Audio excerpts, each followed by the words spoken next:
Today we're interviewing Connor Reid, designer of 5 Minute Dungeon. Hi. I'm Mark Maia. Welcome to Board Game Coffee.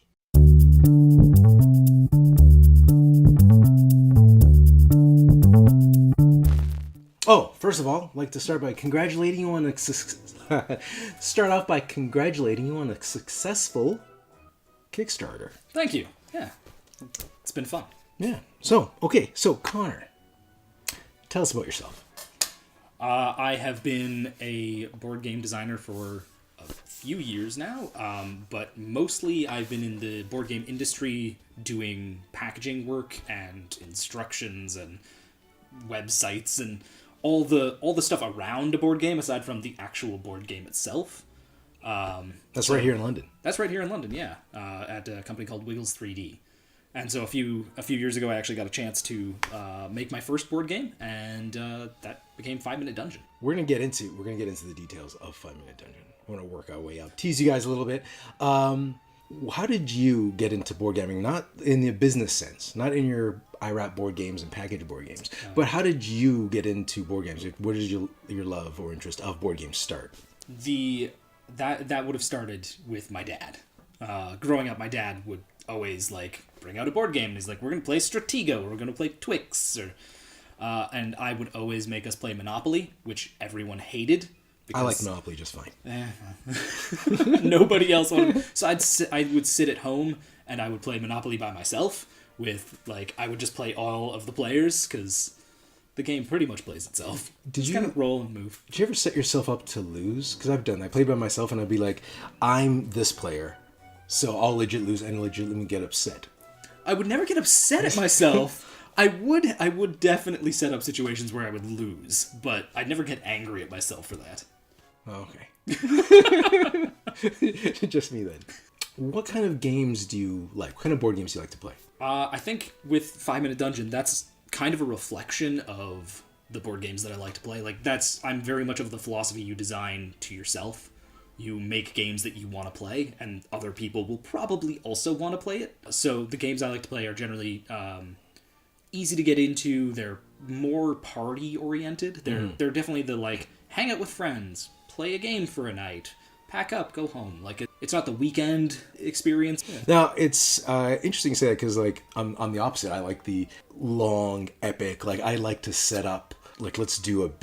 This is a weekend. We're gonna just sit down and we're gonna just do this epic gaming session. And honestly, up until 5 Minute Dungeon, I was actually never really into party games or time games. But when I met you and your dad at Project Play here in London, you guys sat me down, taught me how to play, and I loved it right away. So we backed it. Me and Brittany backed it on Kickstarter, and we've been playing it ever since. I appreciate that. So you did a good job. You've converted me. I think I converted myself because I don't really like timed games either, but weirdly I made one. You did a good job making the time, because the idea of the timer stresses me out because of the thinking that's involved. Yeah. But you've reduced the thinking down to a minimum. Yeah, it's does this match this? Yes, good. Man. Yeah, it's the kind of projects that you do when you're in school. They do to test you in school. It's here's the peg. And then the square peg, fit it in the right hole. All right, let's move on to our next question. As a world-renowned board game designer, people around the world play 5 Minute Dungeon. That is true. We did just get a recommendation from I'm going to butcher it. Spiel des Jahres. Oh, yes. Spiel des Jahres? I'm Spiel des so Jahres. bad at pronouncing. Yeah, I know what you're talking about. Yeah. I've never actually said the words myself. Yeah, you see it written, and you're like, oh yeah, that award. The Spiel des Jahres. That one. The Spiel one. Yeah, so we got a recommendation. That's it's not a nomination and it's not a win, but it is it's a recommendation, which is really cool. That's really exciting. We're hyped when you saw that. Yeah, we kind of found out weird. I saw a post on Reddit, and I was like, "Oh, okay, this is cool." It kind of just made my day. And you're like, "Hey, 5 Minute Dungeon guy." Wait, that's me. All right. Pretty much, yeah. Yeah. So, as a game designer, how much time do you find to play games that you're not designing yourself? When you're not working, when do you play games, and how do you do it for fun? The answer is not enough. I don't play games enough. I always would like to be playing more. Occasionally we go to the Cardboard Cafe here in London. And Which is apparently closed temporarily. oh, really? Due to the construction, I think they're shut down till September, which is tragic. That is. No one outside of London's going to care about that. But, No. But we care deeply. We care. And, occasionally go there and pick out a game that we're like, oh, I haven't heard of this or I haven't seen this before. Or sit down with some people and be like, teach me how this works. So I think that's the best part of board games. I'm just going to get off topic, which is the best part of board games is like having someone explain it to you and you're like, oh, now I get it. Like the instructions are always the hardest, like the biggest hurdle in a game is that instruction. Sorry, I'm off topic. Well, no, it's not off topic. This is a conversational interview. So just as long as we stay on board games, we are on topic. All right. So we're good. But yeah, what you mentioned there is like I get anxiety going to board game cafes. Yep. To play a game that I don't know. Yep. Or that nobody knows. I'm okay if we go and you know how to play this and you're going to teach me, that's fine. But as soon as I sit down at a table and nobody knows how to play and the person at the table picks up the rules, I'm like, yes. I'm such a stickler for the rules, Well, like, to make sure things get right. To get in. It does. I actually don't have a lot of people teaching me games. I'm usually the person that teaches people games. We have people over tonight, and I'll be teaching them something new. But anyways, that's good. So board game cafe. You're a board game cafeer. Sure. You want to call it that? Yeah. We'll get you a badge. I have been to a board game cafe a few times. Yeah, all right. Yeah, That's good enough. So you're out there. You're packaging games. You're playing games at board game cafes all the time. Just every day out there. What inspired you to want to make your own game? Inspiration's a weird thing because it's not that I had some sort of like I need to make my own game. It was like, Were you forced to do this? it was just slave labor mostly. Locked in the basement. He's like, you will make us something fun. That's pretty much how Your dad locked you in there. No, it was I kind of eventually had an idea. Like it started with an app actually called Space Team, which we were playing in the office where you're just kind of like all doing stuff on your phone and yelling at each other, like yelling commands. Like it's like a Star Trek-y type of thing. And it was kind of like, I love the feeling of this. I love this feeling that we have where it's like intense and we're about to run out of time and everyone's just yelling at each other. It's this chaos. And I was like, why is there nothing in board games that makes me feel this way? Why can't I get that feeling, that emotion? And that's what drove the kind of the initial creation of the game, where it was, let's have something that drives home a panic feeling, but still is fun. Oh, success. I've had many a panic playing 5-Minute Dungeon. So, well done. I'm glad it's caused a lot of anxiety for you. Yeah, and I don't know if you intended it to, but I yell at a lot of people. Nope, that's playing this game all the time. Yeah, yelling stuff. Like, swords! I have a shield! Does anyone... We need a freaking shield! I find it, as long as it's all good fun and everybody understands, it's great. I think one of the things I yell the most is, and I actually put this up in a review, where I'll have that card that's like, kill the next monster. And I'm like, alright, I got the card. Nobody kill the next monster, come up, I got it. And then the monster comes out. And I've never seen anybody play so fast. Like, bam! Yep. Yeah, if you're sitting there with a fireball... I got this! Do it! I said I got this! Right? It's funny. We've had a lot, but actually, that's pretty much everything in this game. But you are responsible for a lot of shouting in this house. Oh, good. So, congratulations. Let's move on to our next question. So, how far is this from your original idea? The core mechanic is pretty much the same thing. The matching symbols? Because it was, okay, if I'm taking this concept of I want speed and I want panic, like, what can you do quickly? How long should that last? You know, what if it's a D&D experience, and you just condense that down into like a really short thing? How does 5 minutes sound? Let's try that. And then essentially the 5-minute name came before most of the mechanics. It was like, okay, it's called 5-Minute Dungeon. And then with that peg in, let's build around that with symbol matching and with variable powers and with different cards and different types of things. But there's definitely a lot of stuff in the game that started one way and then completely changed. For instance, we had originally the game was that your whole party was poisoned and you had to go get an antidote at the end of the dungeon. So you went through the dungeon and you got to the end and then there was an antidote card and you're like, yeah, we won! But it didn't really feel like, yeah, we won. It felt like you beat the last guy and then you swapped it out and you're like, oh, there's the antidote. We did it. And there wasn't that sense of accomplishment, so we ended up putting those bosses at the end, which gave you like a final challenge that really drove home the like that feeling, because a lot of design to me is just you play it and you're like, this didn't feel quite right. And so you get to the end, you beat the boss, and you're like, yeah! And that gave you that accomplishment. But yeah, I can see where you went with the poison, because you get that sense of like urgency. It was like, I'm dying. I have 5 minutes to live. It was exactly right? it. Yeah, it was like, why do you only have 5 minutes? Well, because you're poisoned. And then we kind of, over time, lost that. Yeah, because like if you didn't say it, you really don't think about it, right? It's like, your challenge is get through this dungeon in 5 minutes. That's the game. That's your challenge. Do it. Nobody questions why. It's a little looser than it used to be, where it was like a very like, I had like a letter that was going to go in that had like a, you know, dear adventurers, you've now been poisoned, like that type of thing that obviously all kind of got scrapped, that I still miss a little, but it didn't feel right, so it didn't stay. All right. Well, have you ever thought of bringing that idea of being poisoned in as like something else, like an addition, like a card or something, like a smaller version of that poison idea? You know what I mean? Yeah. I think probably, and then that kind of just morphed into the expansion and morphed into curses and those new mechanics that got introduced there, which we will cover in this interview. Okay, so you got this idea. You figured it out. 5 minute dungeon. Poison's gone. That's garbage. We're killing monsters now. Who cares why it takes 5 minutes? It's 5 minutes because I told you it's 5 minutes, right? That's it. I get it now. Yeah. How long did it take you to get this from concept to completion? Like before it went up on Kickstarter, like before you're like, the game is done. That took about 1.5 years. Holy crap, yeah. It's a good amount of time. It was, yeah. It might have been longer than it needed to be, but I like to get things right.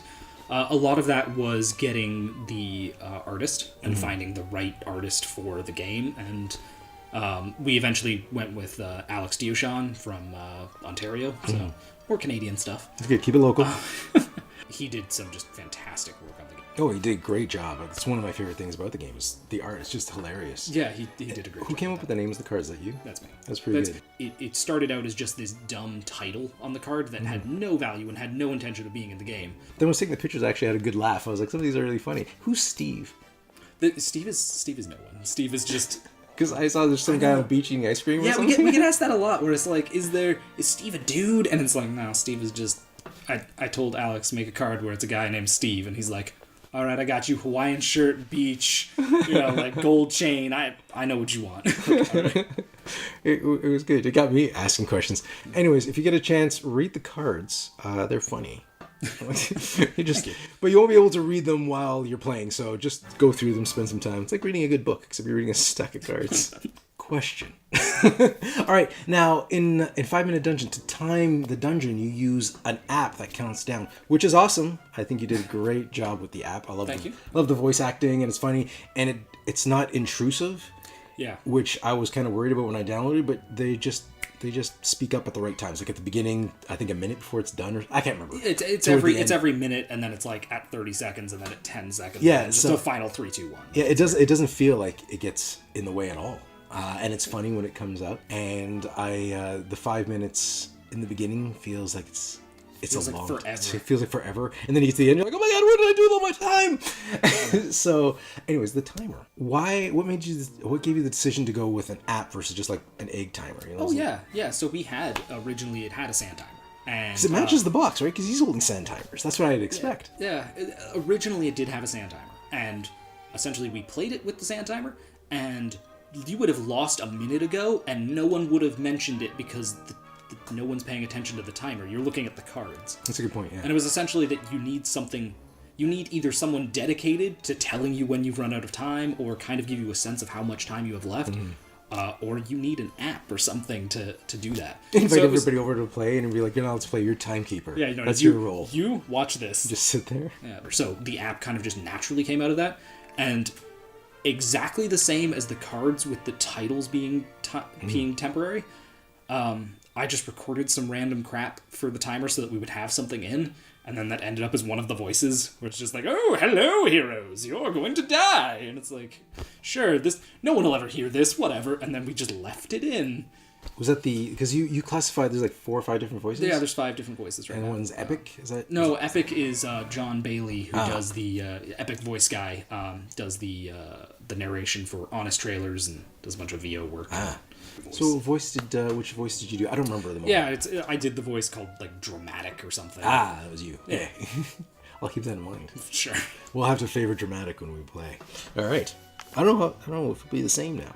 The magic's gone. Now it's gone. Yeah. All right. All I hear is his stupid voice now. That's good. That adorable little statue. What is the deal? The little baby statue. Yep. I like him. Yep. Don't get me wrong. Mm-hmm. But why? Oh God. Okay. Because my dad? Yeah, so it's a really kind of an odd question, because we debated whether or not to put that in, because it has no gameplay function. It's only in the Kickstarter version. Mm-hmm. So if you've bought the retail version, sorry. We thought it would be something fun to include that like people would take, and then you put it on like your shelf or in your little like geek wall or something. It's just kind of a nice thing to have, but it serves absolutely no game purpose. So the why is kind of because we wanted to, and we thought it would be cool. Good enough for me. That's pretty much the main reason. I like him. He's a cool little figure. We just finished up another Kickstarter that you could still like theoretically get in on a pre-order to get some of the stuff from the first one, except the Baby Barbarian figurine. That's just kind of... No, I feel special now. I like that. Yeah. No, if you backed the original game, that's the only way to get it at this point. Oh, excellent. It's a great game, Baby Barbarian or not. You just finished a Kickstarter, and it went really well for you. It did. But before we get to that Kickstarter, how did the first Kickstarter go? What went well or unwell? I think it was our first time doing Kickstarter. The way that I'll start with how we got to that point. Let's do it. Which is we took the game to a bunch of board game conventions and pitched it to different game studios, and we're like, "What do you think of this?" And they're like, "We got a lot of it's nice, it's okay, or it's good, and we like it, but it doesn't fit what we're looking for right now. It's not the type of game that we're interested in doing." And we kept hearing like, "Have you considered Kickstarter? What about Kickstarter?" After like 4 or 5 times of getting, "No, but have you considered Kickstarter?" We're like, maybe we should actually consider like putting this on Kickstarter. So we ended up doing that, and we couldn't have imagined the response to that. Like it was incredible. We had almost 8,000 backers and some amount of money, which is impressive, that I've forgotten at this point. It put us in the top 1% of like Kickstarters if you go by like number of backers, which was crazy. I think you don't get a lot of board games like past 3,000 or 5,000. Yeah. So that was, we had done some like, how many backers are we going to get? What are we going to reach? And try and like plan it out that way. And we could not have predicted the response. So you're like blown away? Yeah, absolutely blown away. I think, but to answer your original question of like what went right, what went wrong, obviously we did something right where we got a lot of backers, and that was great. And of course we made mistakes along the way because it was our first Kickstarter where we did some things, we had planned some things that we thought, oh, people are really going to like this. And the response was not great. And there were other things where we one of the things that we did was we had a deck of cards that we let the community kind of vote on names for, or vote on like which art do you like best. And the response to that was really positive. Like it created this really nice, like, people talking about the cards and talking about which names they liked and what art. That was just a really nice like thing to do during the Kickstarter. It was a way of like bringing everyone around a topic that was fun and giving people a little bit of a chance to actually like shape the game in a small way. So I think of the things we did best, I really enjoyed that part the most. All right, well, yeah, that was 8,000. Like, did you guys celebrate? Was there a number you're like, if we reach 5,000, if we reach 6,000, we're just gonna go and party?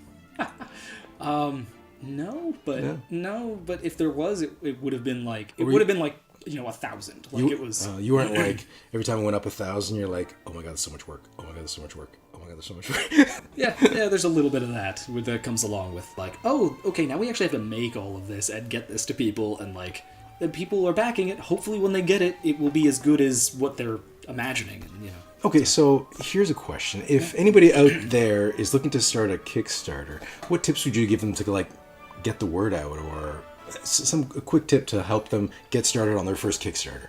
I think the best thing we ever did was actually following someone else's advice, which was Stonemaier Games. Jamie Stegmaier. Yep. Yeah. He has a blog series about how to design a Kickstarter and what to do during a Kickstarter, how to handle, communities and how to build out hype and like all of these different things that we essentially read all of his stuff and we're like, let's just do that. So we kind of just followed his advice, and that was the main thing.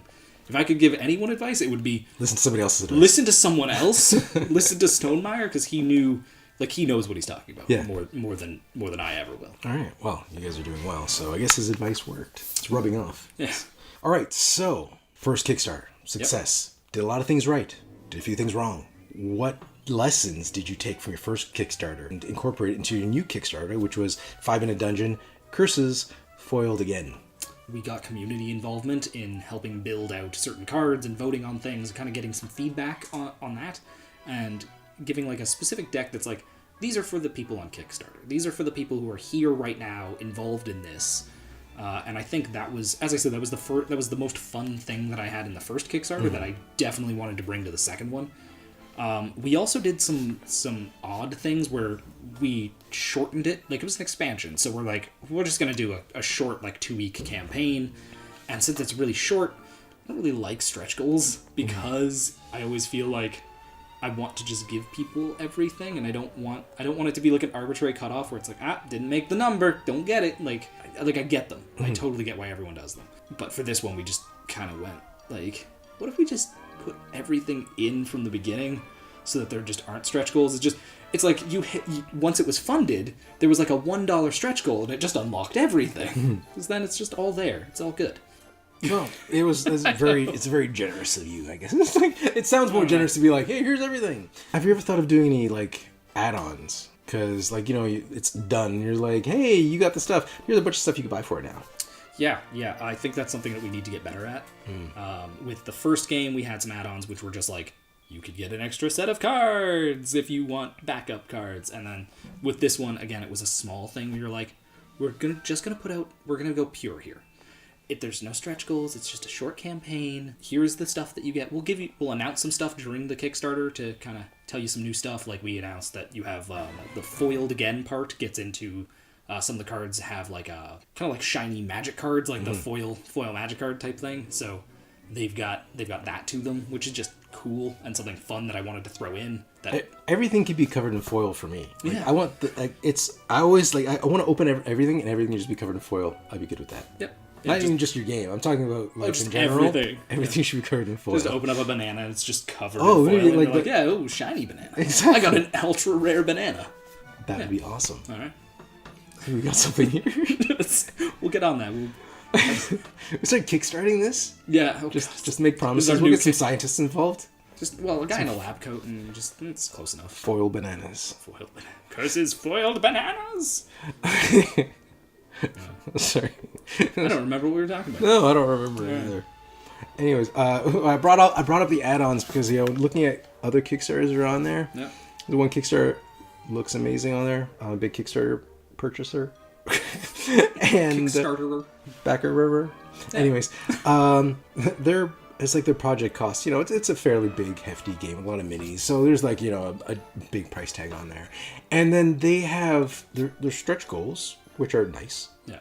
And after the stretch goals, there's about $200 worth of add-ons.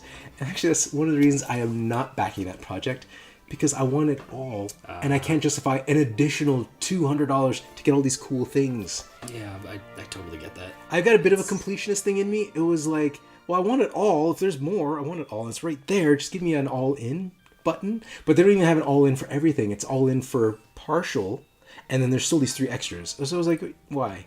So I did the math, and it was like $465 Canadian. Okay, so we definitely need to get better about this, because our big item was like $50 Canadian, and it had everything. You're missing out, man. Except the Baby Barbarian thing. Other than that, it had everything in it. Just put a bunch of miniature dragons in there and stuff that you don't need. Yeah. Just put them in there and be like stretch goals, add-on, dice, candles, stuff that your game doesn't even need, right? Yeah. Shot glasses.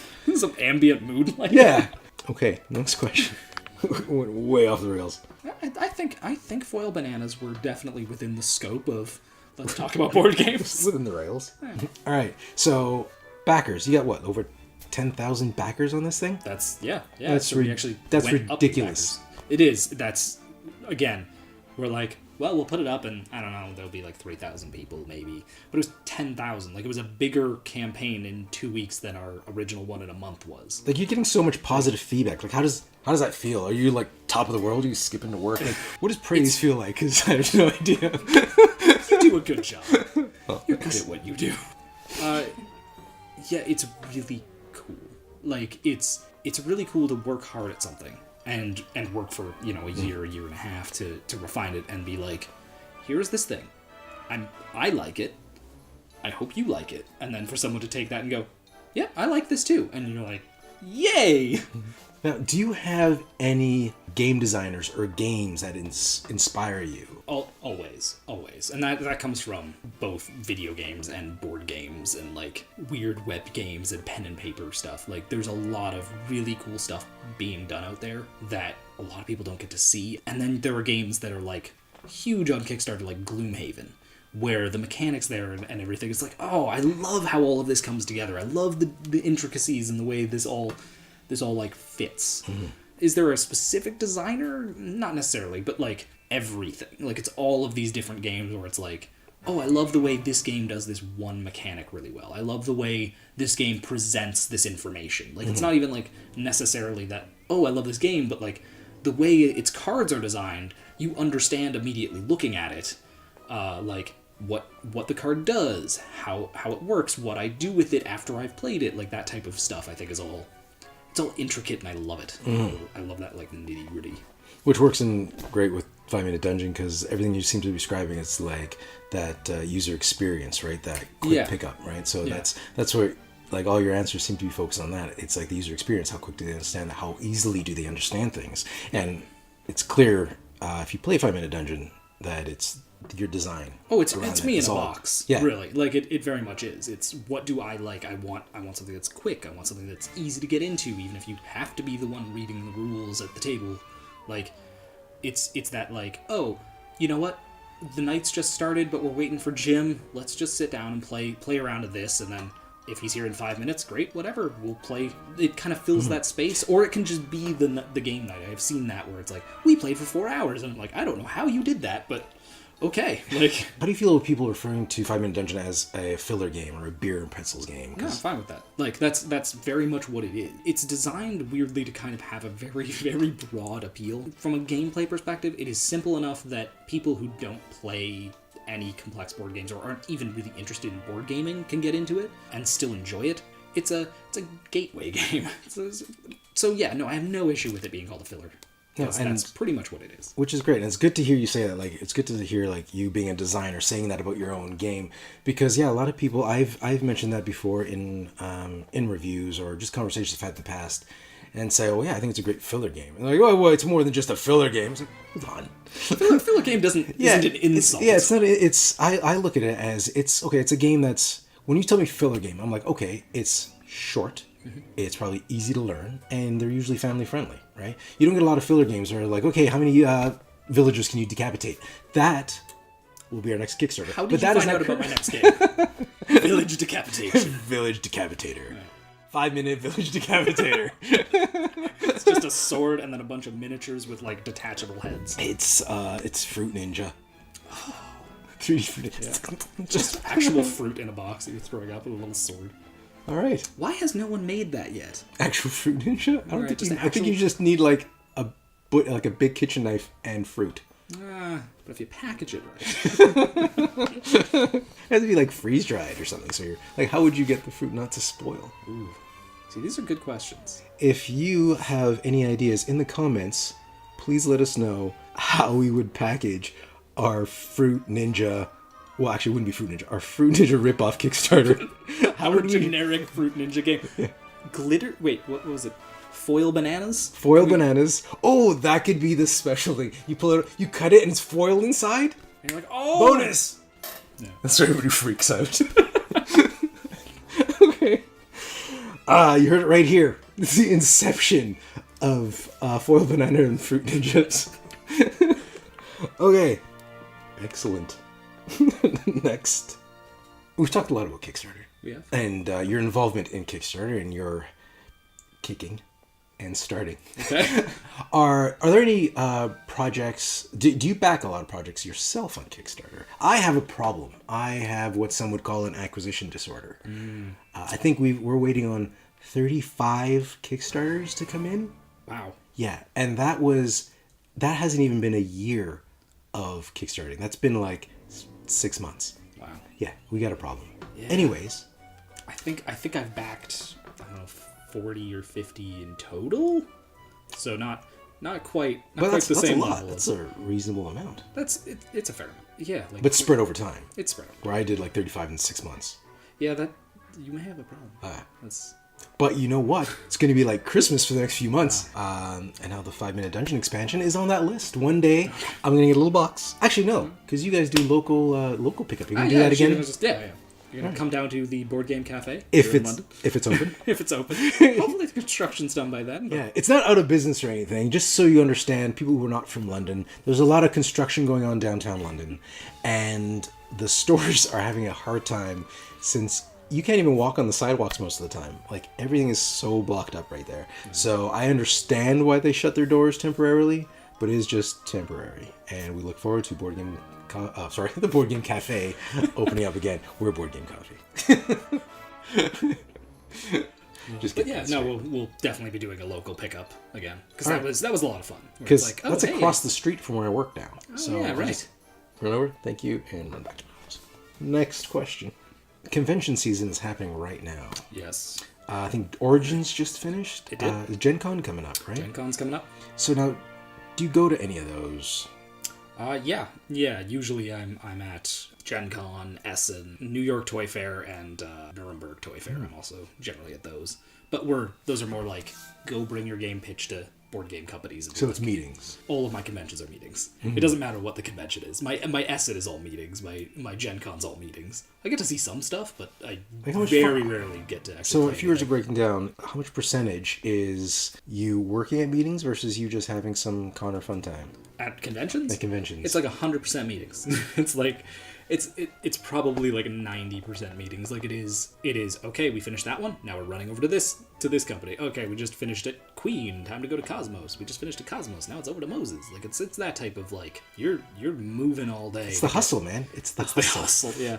Yeah, and occasionally there's like, oh, we've got half an hour for either lunch or I can go look at that game over there. And so usually that's kind of a combination of the two. I think one year at Essen I got to play a little bit of like Takedo. It's something. Yeah, that's yeah. I was like, oh man, this is really neat. I'll have to come back to this eventually. Because me or Brittany, the other half of Board Game Coffee, we've never actually gone to a board game convention yet. Like, Board Game Coffee, we're fairly new. Like, we started, like, mid-February 2018, right? So we haven't had a lot of opportunity to venture out, but we so want to. So all I can do right now is I listen to podcasts that other people who've had good times at Origins, and I just live through them, right? So we plan on going next year. Origins is when we want to hit. Have you ever been to Origins? I haven't been to Origins, although we were 5 Minute was actually just nominated for an Origins award this year. We didn't win, but honored just to be nominated. Excellent. Yeah, so like no, I've never been to Origins, but that's one on my list of like gotta get to Origins at some point. Okay, so as a new convention year, where should I go? That really depends. Like I'm a really bad person to ask. Like Yeah, if 'cause you you're have all a board business. if you have a board game that you want to pitch, I can tell you where to go. Okay, tell me where to go. I don't have a board game to pitch. Maybe I'll have one next year. I won't. I'll make one. Fruit Ninja Banana Foil. Yeah, if you're gonna go pitch Fruit Ninja Banana Foil, you would probably want to go to like if you're interested in North America, like New York Toy Fair is really great for that. If you're wanting Europe and kind of like if you got like a Euro game thing, like Nuremberg is fantastic for that. Nuremberg's really great because everyone there is so nice, and they're all like, you have a meeting and they're like, oh, would you like some coffee? Here's a biscuit. Like it's so civil. I love it. Which is to say, like Gen Con, you go there and they're like, get out of here. Like, it's not that. No. What do you want? What do you got? I don't like it. Get out. Yeah. Alright. But like no, if you've got a game, those are the ones that you go to for. That's the business end of all of this. So before the but, business like- happened, did you get to go to these cons for fun? Or no? Were you like, business, go? Business go. Yeah. I'd like to go for fun, I understand. These things aren't cheap. And it's like they're, it's like a vacation to go there. So it's commitment to go. It's not like just down the street. But if you're going to one for like just going to a board game convention, I really like Gen Con. Gen Con's really cool. There's a lot of cosplay there, which is fun. Got a lot of food trucks, which are really great. They get busy, but they are really good. I like food trucks. There's a lot of just like go and play, just open space. There's a giant area of just like, here is an auditorium filled with just tables and tables and tables, and you want to go play. Like, you see people who are like 80 and they're there playing their like World War II board game that's like, 6 feet wide. And it's like, every year at Gen Con they're gonna be there playing that game. Like, that is their table, that's their spot, that's what they're doing. And you get that like that almost fanaticism in there, where it's just you have so many people who are so into board games, and that's really cool. The passion there is awesome. Now, is PAX doing one? PAX Unplugged? I haven't been to PAX Unplugged. That has started, which I'm right? sure, yes, that has, and I'm sure that's awesome. I've heard great things about it, but I haven't actually gotten to go. Because I have gone to PAX, but even though there's board games there, there's a lot of video games there. Like video game conventions I've done. E3, PAX, Tokyo Game Show. I've done these. So which one should I go to? If I was going to one of those. I'd say I liked E3 back in 2004. So if you could go to... Okay, 2004 is E3. E3 2004. So prior to when they moved it and then moved it back. Well, like Staples Centers, as long as it's at the Staples Center, you're good. All right. But they just went through this crazy like restrictions. Like before, when I went, it was crazy. There was like the stage, and they'd have fireworks, and they'd be throwing out T-shirts, and there'd be like dancing girls. It was just mental. That like sounds you go a little there, crazy. and everybody's like, "Give me a T-shirt." I came home with like 10 T-shirts to just throw it onto the audience, and now all I get is like a crappy keychain, if you're lucky. How was E3? Sticker. I didn't get any T-shirts. Well, that's what I want stuff, because you know why? Here's the thing: you go to E3, and you can't really play anything there. Like, you wait, there's so many lines. Everybody's in line for everything. It's not like you go to a board game convention, I could buy a board game, breed a board game, play it on the table there with a bunch of people. Yeah. I can play whatever I want. That's one of the awesome things at like Essen or Gen Con, where there's just people who are like, we're the guys who made the game, sit down, we'll teach you how to play right now, and there's not a line of 40 people, so you will get to actually play and see it.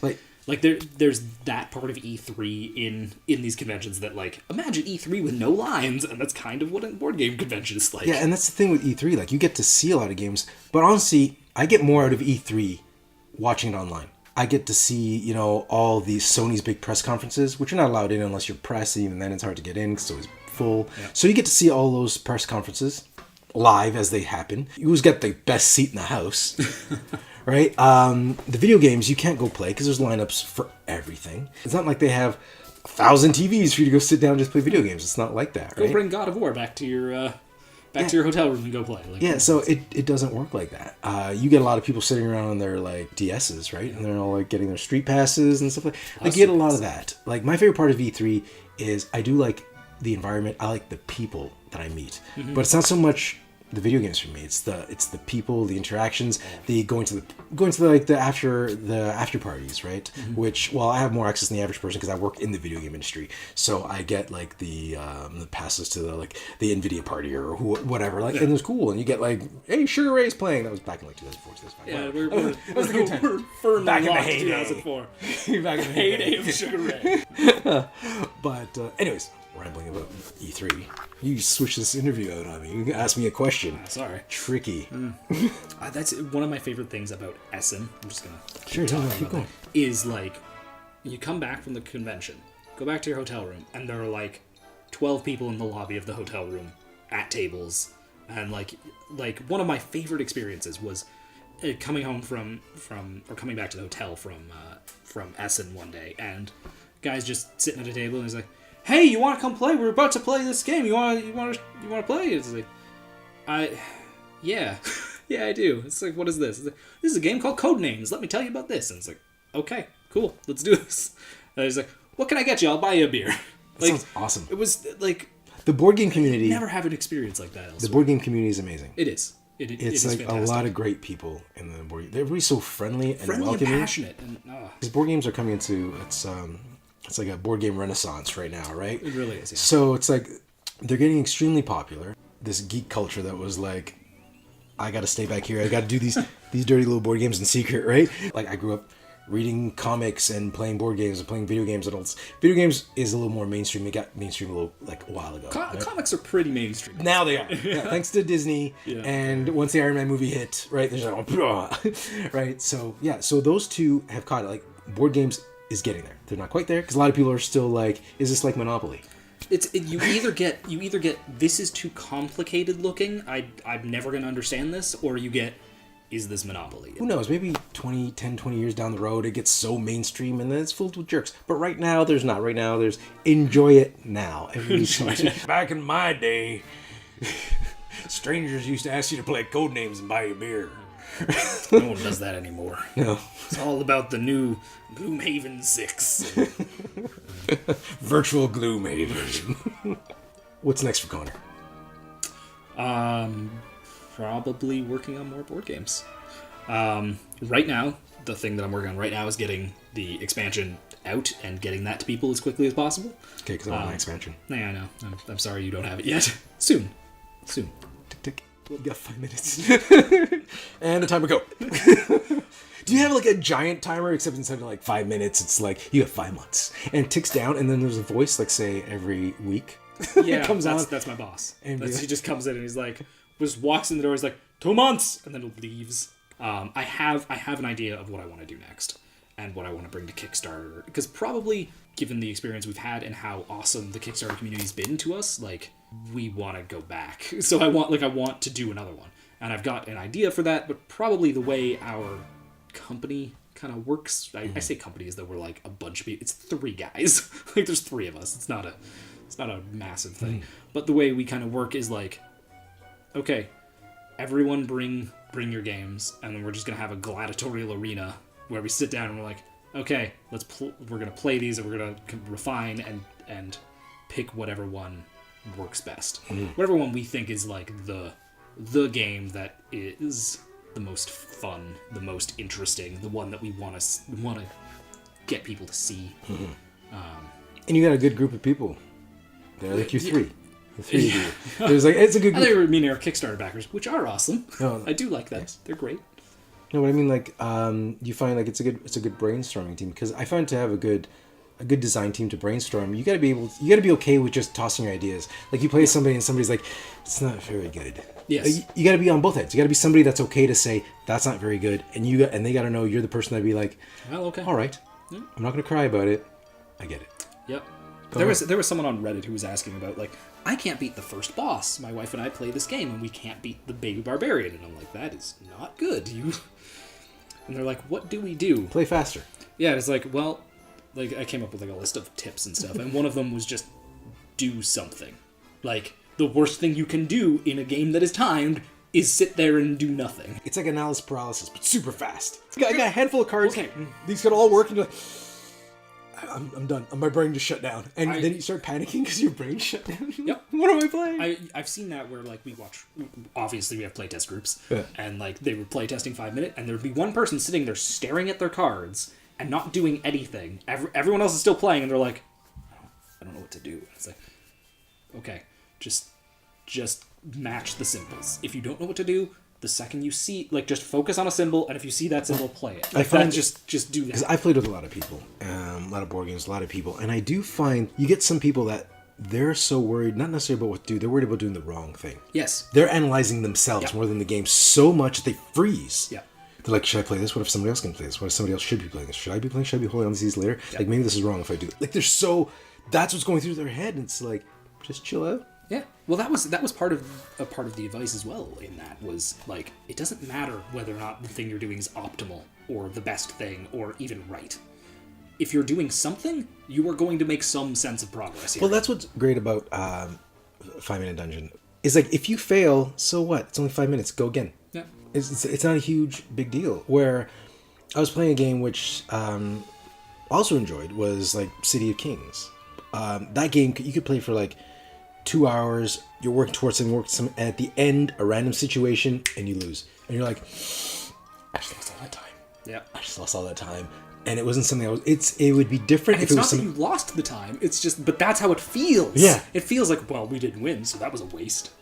But that's like... I guess it's different. I was like, if I play a game like, I don't know, like Mice and Mystics, anything where it's like, here's my end goal, go accomplish this. And you get there, and I lost because of something I did. Even if there's minor randomness to it, that's fine. But there was certain cases in that game where it's like, we're doing well. Okay, we just need to do a little more. And then a random situation that locks us out of the only thing we could do. And we're like, so we're just waiting to die now.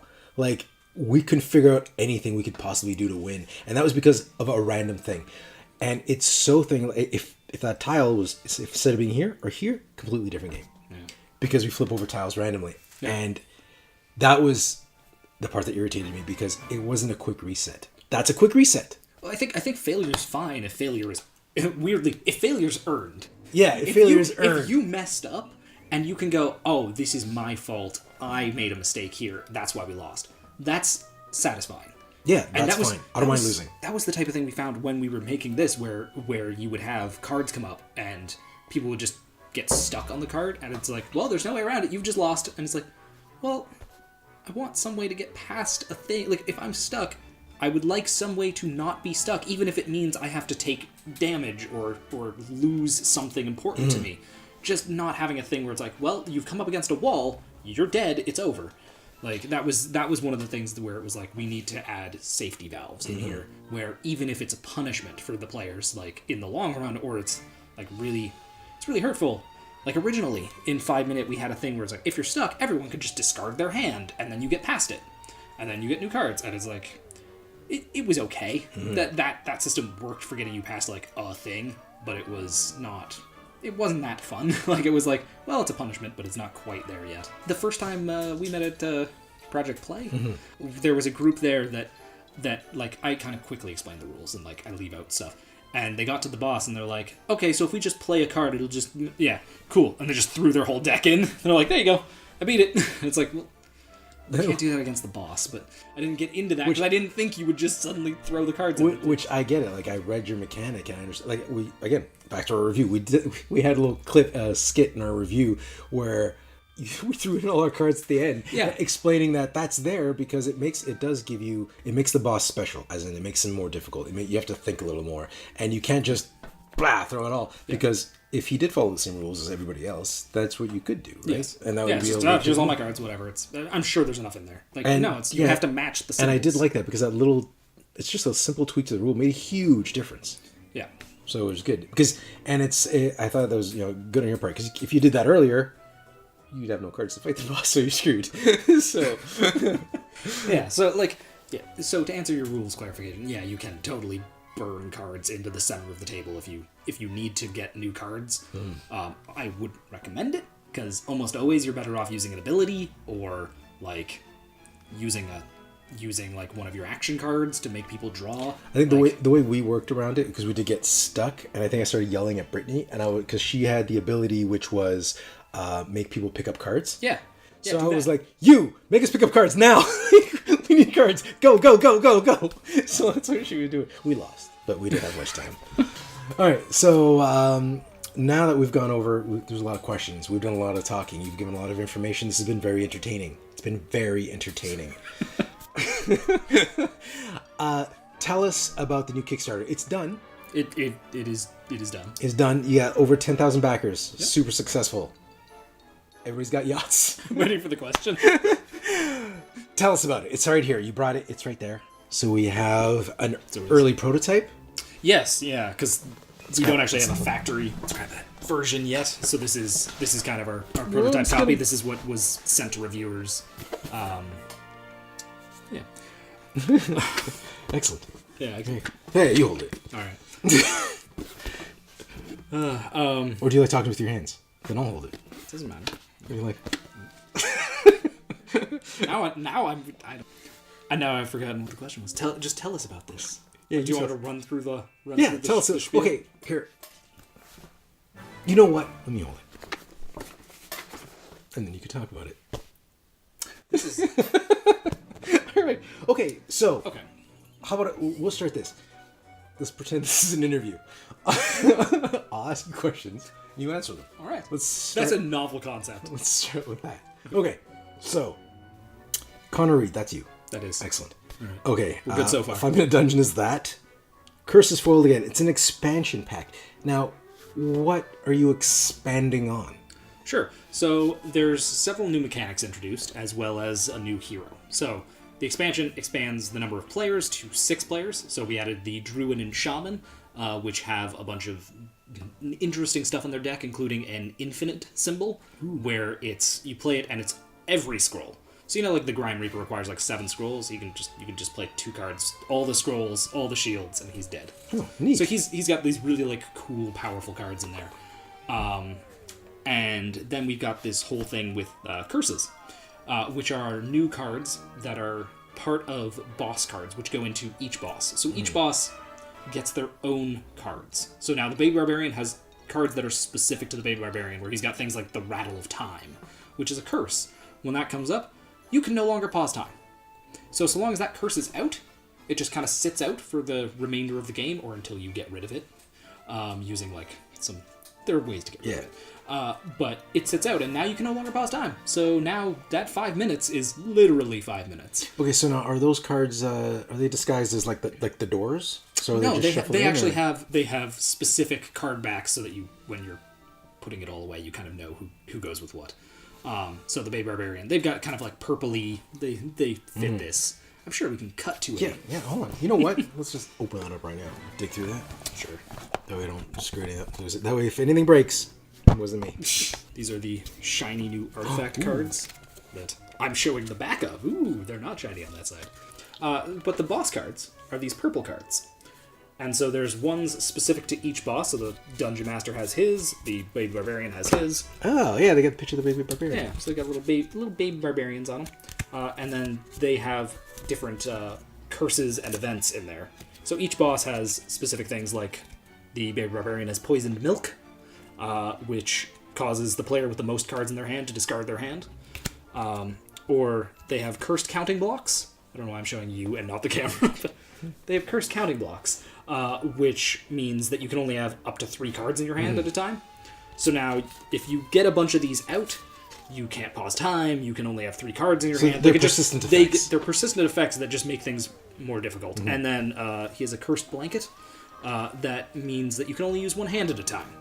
So now you're playing with 1 hand and 3 cards, and you can't stop time, and like it gets progressively more chaotic and crazy, and that's what these are meant to do. Is they're persistent effects that just make the game crazier. I'm getting anxiety just listening to you. One of my favorite cards in there is a card just called Waffles, which is you can only say the word waffles. So now your group that you're trying to yell and communicate with, no, it's just the word waffles repeated. Just waffles, waffle, waffles, waffles, and that's fun.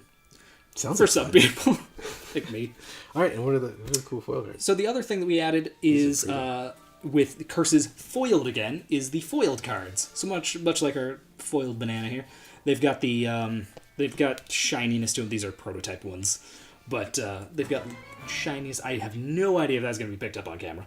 Yeah, it's probably just a white blush. It's just reflecting all the light. Yeah, and so essentially these also sit out, but these are artifacts that each hero gets. So the way this works is that for every character you're not playing as, so if we're playing as the Barbarian, this you don't get. But if we don't have the Wizard with us, for instance, then the Wizard would give us his Infinity Scroll, which would allow you at some point. So these just sit out and you can use them. So when they're used, you just flip them over and then they go to the gray side in case they're used. So this allows you to defeat a mini boss or cancel an event. So the Wizard's the only one in the game with a cancel an event card. So right now the only way to stop something like discard your whole hand is the Wizard can cancel that. But if you don't have the Wizard with you, you still have access to that type of power and that ability that you would get from him. And the same is true for the other various artifacts. So you kind of have ways that each dungeon is getting harder with the boss cards. You have the artifacts, which help make like your group a little bit better. So you're kind of buffing the dungeon at the same time you're buffing the adventurers. And then each hero also gets some new action cards. That's what they're called. Action cards. I'll take I your made word the game. for it. I should know what they're called. So they get new action cards, and so each player in the expansion is also getting new stuff. Mm-hmm. So even if you're not playing the new character, you get some new cards to play with, and they do some fun stuff. Which I like. They'll move cards around. There's some new just like insta kill things. The barbarian, for instance, just gets a kill a mini boss card. So it's just a way of making sure everyone gets new, better stuff. So the dungeon gets harder, but the players get better. It's kind of like a whole level up, or a new game plus. I'm gonna tell you, I'm a fan of persistent effects. I always think those add like a cool dynamic to the game, like mix it up. Yeah, that's exactly it. It's if you're familiar with the game, this is kind of like almost hard mode. It gives you some twists, like, oh, well, we really like playing the game this specific way. And what I'm trying to do here is introduce ways in which I go, okay, so, but what about now? What about this challenge where now you can't do the thing that you wanted to do? There's some cards. There's one that causes you to have to flip over your player mat. So now you're playing as the opposite character that you were from before, and That's now all your confusing. abilities are the same, are different, and you're like, okay, what do we do now? How does any of this work? Yeah, that like flips your brain. Yeah, because now you're like, I'll pause time. Oh, I can't do that anymore. Like, oh god. I think what would happen worse, I'd be yelling at Brittany. I'd be like, make me pick up cards. I can't do that anymore. Make me pick up cards. Just do it. I don't care. That's how it would work. Okay. It would be. This sounds delightful. We could take anything and just make it just a shout fest. Like that's how it works in this house. The expansion, the idea of. You did get anything. It said curses foiled again, and as soon as I heard that, I was like, "Oh, there's going to be curse cards. I bet you they're foil." Like, that's what my brain told me instantly. Good job. Good naming. Thank you. I try and keep my names very like literal. Fruit ninja foiled banana. Yes, fruit foil banana ninja. Yeah, foiled banana. We'll workshop the name. We'll get there. Leave in the comments. Leave in the comments what you think our Fruit Ninja foiled banana should actually be called. Okay, now before we continue with our Instagrams and links and description conversation that our usual rigmarole at the end of all our videos, I like to send a shout out to Jason and Rebecca from Zykit. They have a shop on Etsy, and check out their Instagram account. They've got all kinds of cool artwork that they put together. And these meeples, that's why I bring it up, these meeples were sent to us by Jason and Rebecca, and they are awesome. You can see them, they're decorating our set. There's one right behind you, too. He's about to jump you. Now, these guys are really cool. So they do a great job, and if you check out their Etsy site, they got all kinds of cool things. If we could do it right now, I would decorate this set just with all their cool things. It would be meeples, and they have like these dice that wrap around light bulbs. Like, what would you call it? Like a dice lamp? Like a dice lamp shade thing. Yeah. Okay, I'm very into that. They look really cool. Like, I don't get it. The intricate boxes. Like, they got all kinds of cool things. So I thought I'd put out a shout out. We just got these, and I just like to say again, thank you again for sending us those. That is awesome and good on you. We're going to put details in our description below for where you can find these or anything else that Zykit puts together, and then you can order your own. We will definitely be ordering more stuff for our Board Game Coffee set. Okay, Connor, thanks for joining us here on Board Game Coffee and talking about 5 Minute Dungeon. I'd wish you success, but clearly you've already had it. No, but seriously, thanks so much for having me on this show. It's been a lot of fun talking to you for the 6 hours I've been doing this. That's about right. 6 hours, 15 minutes to be exact. It's been fun. Yeah, it's been great. And again, we hope to have you back on the show again and discuss future projects, which I'm sure are coming. I'm sure they are. I'm excited, Whenever you figure out what they are. Whenever I figure out what they are, I'll be back and we can chat again. Excellent. So if you like this video and you want to see more, we're putting out videos every week. And if you want to keep up to date on those, subscribe here. If you want to see more videos like this, click somewhere over here.